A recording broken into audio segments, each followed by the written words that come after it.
Siona God, hello all. Good afternoon, and Wado, thank you for watching. So this is day 16, part B of reading Black Rednecks and White Liberals by Thomas Sowell. From the tenement building in which he lived came children who grew up to become a doctor, a lawyer, a priest, and a college president. Indeed, where did today's black middle class come from, if not from such places and such schools? Parents have been an important ingredient in the success of schools, whatever the racial or social backgrounds of the students, but the specific nature of parental involvement can vary greatly, and has often been very different from what is believed among some educational theorists. In some of the most successful schools, especially of the past, the parents' role has been that of giving moral support to the school by letting their children know that they were expected to learn and to behave themselves. Exactly. Current educational fashions see parents' roles as more active, both on site in the schools and in such things as helping with their children's homework. Whatever the merits or demerits of these notions, historically, that was certainly not the role played by parents of children at successful schools in the past, nor were parents necessarily equipped to play such a role. As of 1940, for example, the average black adult in the United States had only an elementary school education, usually in inferior southern schools. During that era, parents of children going to school on the Lower East Side of New York were similarly ill-equipped to be participants in the educational process. Immigrant children who grew up there have expressed painful memories of how their parents, with their meager education and broken English, hated to have to go see a teacher, and how embarrassed their children were when their parents showed up at school. Among immigrant Japanese parents on the West Coast, what they had to offer their children was the value of education and discipline. End quotes, even when the parents themselves were poorly educated, end quote. American parents today may be more educated and more sophisticated, but it is not clear that their involvement in schools has been a net benefit. At the very least, history shows that it has never been essential. Successful minority schools are not confined to history, however. They still exist in the third millennium, and they are still largely ignored by educators, politicians, community activists, and intellectuals. Schools' contemporary achievements. While schools for low-income and minority students that succeeded in the past often had to do so despite the indifference of boards of education run by white officials, those which have succeeded in our own time have often had to do so in the face of active hostility by education officials of whatever race. The principal of Bennett, BENNETT-QKEW Elementary School in Inglewood, California. Ooh, I heard Inglewood ain't good, right? I feel like Dangerous Minds was like out of Inglewood, but I can't be sure. Whose student body is 52%. Off the top of my head, of course I can look it up, but anyway. Whose student body is 52% Hispanic and 45% black, raised these children's reading levels from the 3rd percentile to the 50th percentile in just 4 years. But she was threatened with loss of money because she used phonics instead of the mandated quote-unquote whole language teaching methods and taught exclusively in English instead of using the quote-unquote bilingual approach required by educational authorities. The fact that she was succeeding where others were failing carried no weight with state education officials. Fortunately, it carried enough weight with the parents of her students that they bombarded these officials with protests that caused them to relent and let this principal continue to succeed in her own way instead of failing in their way. In Houston, Texas, students in Wesley, W-E-S-L-E-Y Elementary School, 92% black and 7% Hispanic, were reading, in quotes, several years below grade level. Oh my Lord, end quote, before a new principal installed a new curriculum and raised their reading and math scores above the national average. But again, the methods he used were not those favored by the education establishment, which tried to stop him. Fortunately, a new district superintendent, Rod Page, P-A-I-G-E, later U.S. Secretary of Education, was more supportive, so that the success of the school and these methods continued under a new principal who said bluntly, end quotes, these teachers, colleges are to blame for so much school failure, end quote. Educational success usually provides no protection from the wrath of those who impose their educational dogmas on the schools and will not tolerate seeing these dogmas ignored. High school math teacher Jaime Escalante, Escalante, whose success in teaching Mexican American students was celebrated in the movie Stand and Deliver. Oh, I'm gonna have to watch that. I feel like I watched it like years ago, but I do not recall it. Anyway, was eventually hounded out of Garfield High School in Los Angeles. Yet while he was there, about 1/4 of all Mexican American students in the entire country who passed advanced placement calculus came from Garfield High School. Oh, dang. Documented results are not allowed to override the prevailing educational dogmas, which pervade the schools of education. The teachers' unions and state and federal education bureaucracies, none of whom pays the price for failure of these dogmas, neither do their children, who are typically enrolled in private schools. What they would have to pay a price for would be widespread demonstrations that the methods to which they are committed produce educational results that are grossly inferior to those produced by the methods that they oppose. Should such revelations become widely known among parents and voters, this would threaten not only their careers but also their agendas, which include the use of public schools to promote fashionable beliefs and attitudes, political correctness, rather than to equip students' minds with knowledge and to develop their capacity for independent use of logic and evidence.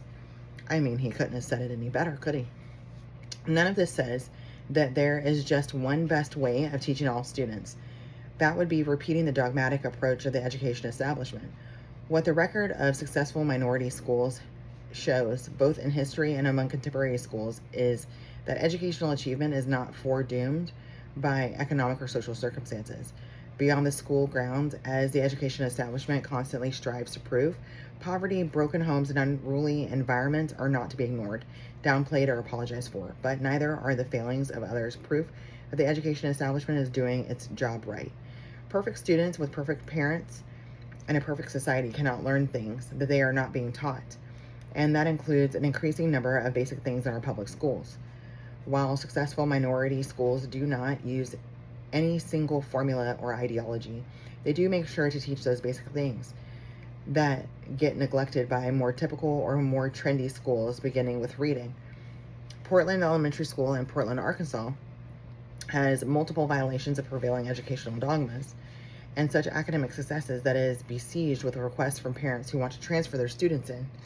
Ironically, white students were once transferring out back in 1970 in response to racial desegregation. Until recent years, declining educational standards were painfully visible in the fact that half the students in the 4th through 6th grades were scoring 2 or more years below grade level. Then came a new principal with old-fashioned ideas about education who began to get old-fashioned results. Now 100% of the students are reading at grade level or higher, and the majority of the students are above the national average on both reading and math tests.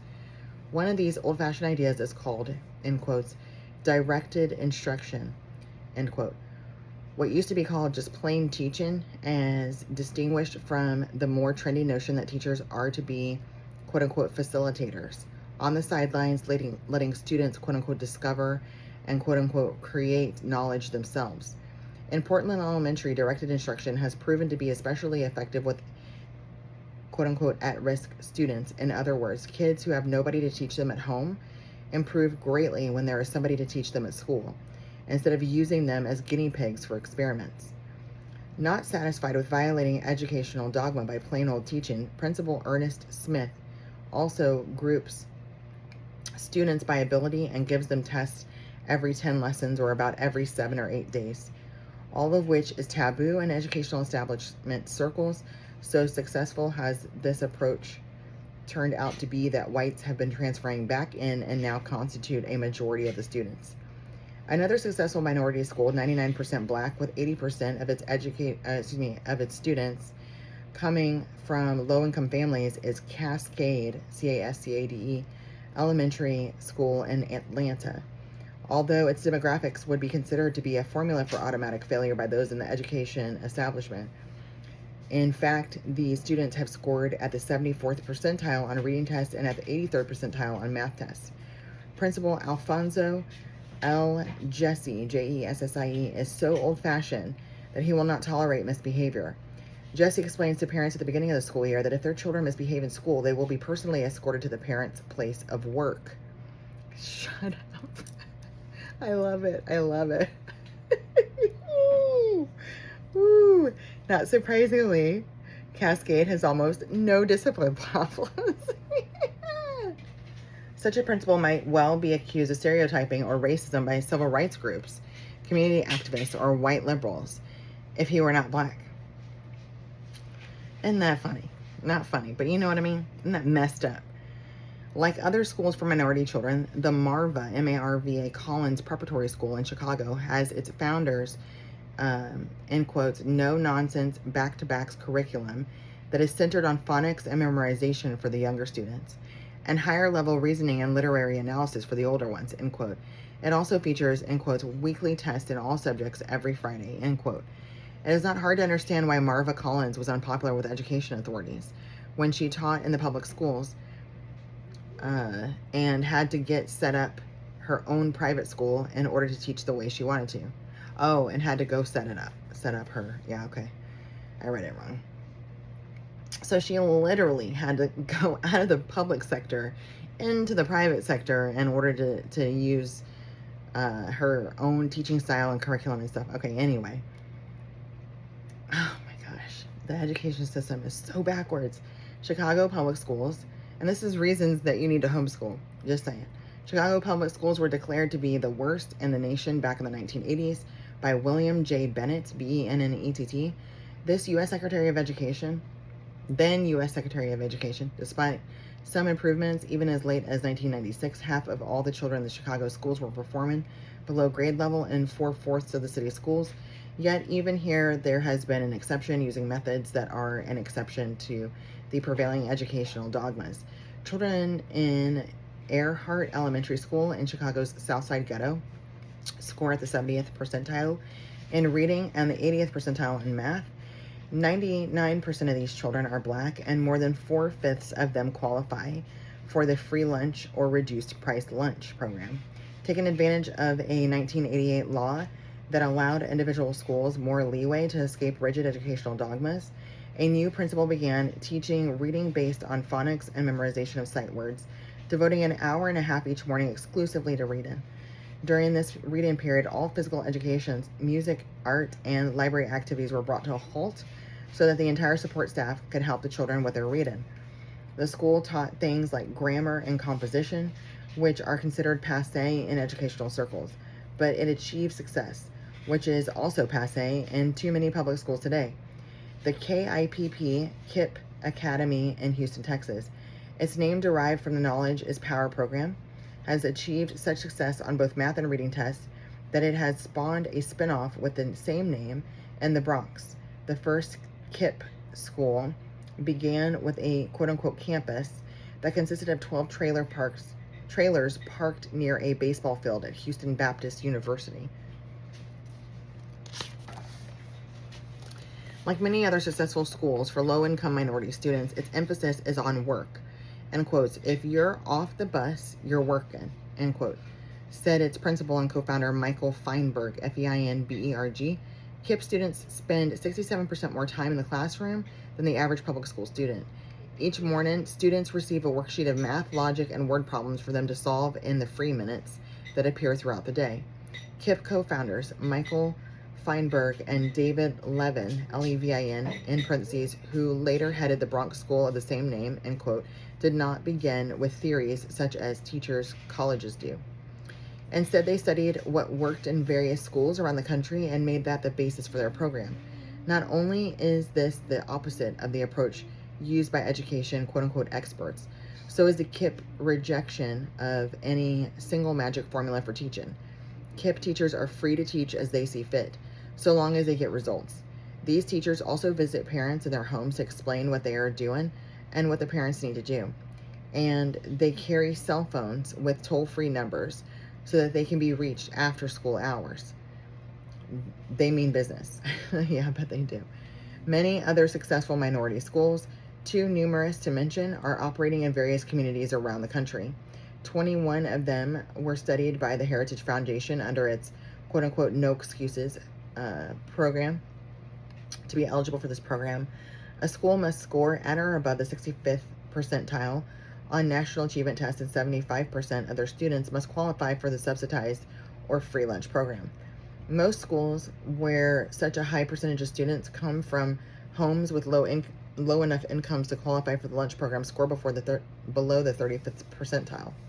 Yet the 21 schools that met the quote-unquote no excuses program criteria and whose results were published were by no means the only such schools, just the ones that happened to be found in the survey that was conducted. Many other successful minority schools. They're not talking about that in the media, are they? Anyway, what are the quote-unquote secrets of such successful schools? The biggest secret is that there are no secrets unless work is a secret. Work seems to be the only four-letter word that cannot be used in public today. Aside from work and discipline, the various successful schools for minority children have had little in common with one another and even less in common with the fashionable educational theories of our times. Some of these schools have been public, some private, some have been secular, and some have been religious. Dunbar High School had an all-black teaching staff, but St. Augustine in New Orleans began with an all-white teaching staff. Some of these schools were housed in old rundown buildings and others in new modern facilities. Some of their principals were finely attuned to the social and political nuances, while others who were blunt people, who could not have cared less about such things and would have failed public relations 101. Yeah, I bet. Myths and tragedies. Some of the myths surrounding the education of black students have already been noted in passing. That only middle-class youngsters can do well on standardized tests. That racially separate schools are inherently inferior, and that standardized tests are too culturally biased to predict the academic or later success of black students. There are many other myths, and they all contribute to the tragedies that affect the education of most black students. More than isolated false beliefs are involved, however. Most of these beliefs reflect an overall vision and an agenda that need to be scrutinized. The racial mix. Perhaps the most widespread and most consequential of these myths, promulgated, promulgated, by the Supreme Court of the United States, is that racially separate schools cannot achieve quality education in addition to all the black schools that have bellied, B-E-L-I-E-D, that assumption. There have been successful all Chinese schools in the United States, all Tamil, T-A-M-I-L schools in Sri Lanka, and all Armenian schools in the Ottoman Empire, among others. Sometimes the unspoken assumption is that a racial mix of students is helpful or even necessary because students from one group need to acquire better educational habits and attitudes from another group. That attitude has been found among those Malay, M-A-L-A-Y, parents in Singapore who want their children to emulate the more serious and hard-working attitudes of the Chinese students there. But that same assumption cannot be openly avowed about black students in the United States and the skittish atmosphere surrounding racial issues. Yet the long, bitterly divisive, and ultimately futile campaign of busing students to schools far from home for the sake of racial quote-unquote balance is hard to understand without the underlying assumption that black students need to be with white students in order to learn. Thus, in quotes, the white man's burden, in quote, doctrine of 19th century imperialism became in effect the white child's burden doctrine of 20th century education. Now, I'm going to stop there reading right there, but I was going to say, like how they always show, like, and when I say always, I mean majority. So, like, 98 to 99% of the time, they show terrible things in the media, whether it's social media or, like, in the news media in general or whatever. And then they put out these hard copies and things, like whether it's on magazines or whatever it is, right, to get you to buy it or read it or whatever, newspapers, whatever, about all the negativity as far as race goes and school systems and whatever else, the bullying and the violence and the whatever. Have you ever thought, like, what it would be if they actually flipped that script and put all this positivity out there? Because it literally would change everything. Right here in this book, they're talking about, like, he's talking about all the positivity that came out of all these schools, and that to this day, there are minority schools that are doing very, very well, right? They're not doing Dunbar High School well like back in the day before, desegregation, right? But they're doing very, very well. But they would have you believe that black people are dumb You know what I mean? Donde go hang you and get shots to me and love you mean it.